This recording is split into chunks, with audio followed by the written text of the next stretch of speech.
ভালোবাসা কি প্রথম দেখায় হয়, নাকি প্রতিদিনের নীরবতায়? এক কাপ চায়ের ভাগে অজান্তেই জন্ম নেয়। আমি জানতাম না একদিন একটি লাইব্রেরির নীরবতা আমার হৃদয়ের সবচেয়ে বড় গল্প হয়ে যাবে। আজ আমি আপনাদের শোনাবো এক অদ্ভুত ভালোবাসার গল্প, যেটা বলা হয়নি কিন্তু অনুভব করা হয়েছে প্রতিটা মুহূর্তে।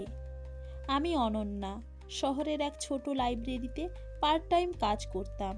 প্রতিদিন একই রুটিন, সকাল, বইয়ের গন্ধ, নীরবতা আর নিজের সঙ্গে নিজের কথোপকথন।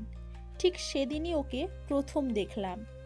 সে ভিতরে ঢুকলো খুব সাধারণভাবেই, চোখে চশমা, হাতে একটা নোটবুক, মুখে হালকা ক্লান্তি। আমি তাকাতে চাইনি, কিন্তু তাকিয়েই ফেললাম। সে কাউন্টারের সামনে দাঁড়িয়ে বলল, রবীন্দ্রনাথের চিঠিপত্রের বইটা আছে? তার গলার স্বরে এমন একটা শান্ত ভাব ছিল যেটা আমার কানে লেগে রইল অনেকক্ষণ। আমি বইটা বের করে দিলাম। সে ধন্যবাদ দিয়ে চলে গেল। ব্যাস, তখনও জানতাম না এই ছোট্ট মুহূর্তটাই আমার জীবনের বড় গল্পের শুরু। এরপর থেকে সে প্রায় প্রতিদিন আসতো, কখনো বই নিতে, কখনো পড়তে। আমরা খুব বেশি কথা বলতাম না। এই বইটা? হ্যাঁ আছে, এইটুকুই। কিন্তু তবুও আমি জানতাম কখন সে আসবে। লাইব্রেরির দরজা খুললেই মনে হতো ও কি, আর যখন ওই ঢুকতো হাতের কাজ একটু থেমে যেত অজান্তেই। আমি ভাবতাম, এই ছেলেটা আমার মাথার ভেতরে কেন ঢুকে পড়েছে। একদিন হঠাৎ বিদ্যুৎ চলে গেল, পুরো লাইব্রেরি অন্ধকার। আমি একটু ঘাবড়ে গিয়েছিলাম। ঠিক তখনই ও বলল, ভয় পাবেন না, জানালা দিয়ে আলো আসছে। তারপর হাসলো, খুব সাধারণ হাসি, কিন্তু সে হাসিটাই আমার ভেতরে অদ্ভুত আলো জ্বালিয়ে দিল। সেদিন আমরা কথা বললাম। সে বলল, আমার নাম আর্য। সে আর্কিটেকচার পড়ে, স্বপ্ন দেখে একদিন নিজের ডিজাইন করা বাড়িতে থাকবে। আমি বললাম, আমি বই আর নীরবতা ভালোবাসি। তখন সে বলল, তাহলে তুমি খুব সুন্দর মানুষ। আমার কান লাল হয়ে গিয়েছিল। তারপর সব কিছু যেন বদলে গেল। আমরা কথা বলতাম বই নিয়ে, স্বপ্ন নিয়ে, ছোট ছোট কষ্ট নিয়ে। সে আমার জন্য চা আনতো, আমি ওর জন্য বই আলাদা করে রাখতাম। আমি বুঝতে পারছিলাম আমি অপেক্ষা করি। সে না এলে মন খারাপ হয়, সে কাছে বসলে বুকটা শান্ত হয়। একদিন হঠাৎ খেয়াল করলাম আমি আর নিজের মতো নেই। এটা কি প্রেম?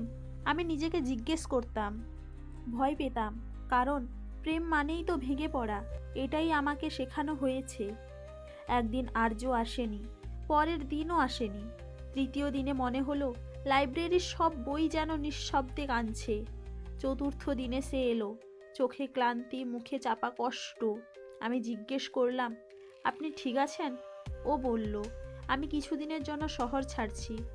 মনে হলো কেউ আমার বুকের ভেতরটা খালি করে দিল। আমি কিছু বললাম না, শুধু হাসলাম, কারণ কাউকে ভালোবাসলেই তো সব কিছু বলা যায় না। যেদিন সে শেষবার এলো, আমার হাতে একটা চিরকুট দিল।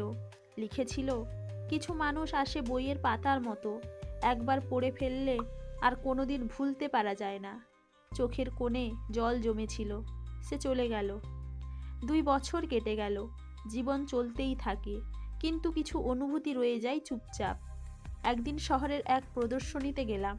হঠাৎ পিছন থেকে পরিচিত একটা গলা, অনন্যা। ঘুরে দাঁড়ালাম। আর্য? আগের মতোই, শুধু চোখে আরেকটু পরিণতি। সে বলল, আমি ভেবেছিলাম তুমি ভুলে গেছো।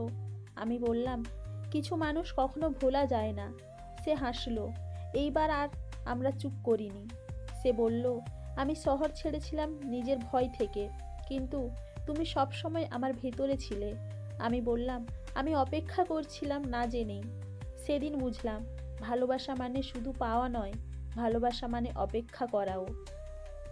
ভালোবাসা কখন আসে কেউ জানে না। কিছু মানুষ আমাদের জীবনে আসে চুপচাপ, আর থেকে যায় চিরকালের জন্য। আমি জানি না ভবিষ্যৎ কি, কিন্তু এটুকু জানি, আমি অজান্তেই তোমাকে ভালোবেসে ফেলেছিলাম। ভালোবাসা সবসময় আমি তোমাকে ভালোবাসি বলেই শুরু হয় না। কখনো কখনো ভালোবাসা জন্ম নেয় অপেক্ষায়, না বলা শব্দে আর নীরব উপস্থিতিতে। যদি এই গল্পের কোনো অংশে আপনার নিজের জীবনের ছায়া দেখতে পান, তাহলে কমেন্টে লিখুন আমিও এমন ভালোবেসেছি। ভিডিওটা ভালো লাগলে লাইক করুন, নিজের কাছের মানুষের সাথে শেয়ার করুন, আর এমন সত্যি অনুভূতির গল্প পেতে চ্যানেলটা অবশ্যই সাবস্ক্রাইব করুন, কারণ ভালোবাসার গল্প কখনো পুরনো হয় না।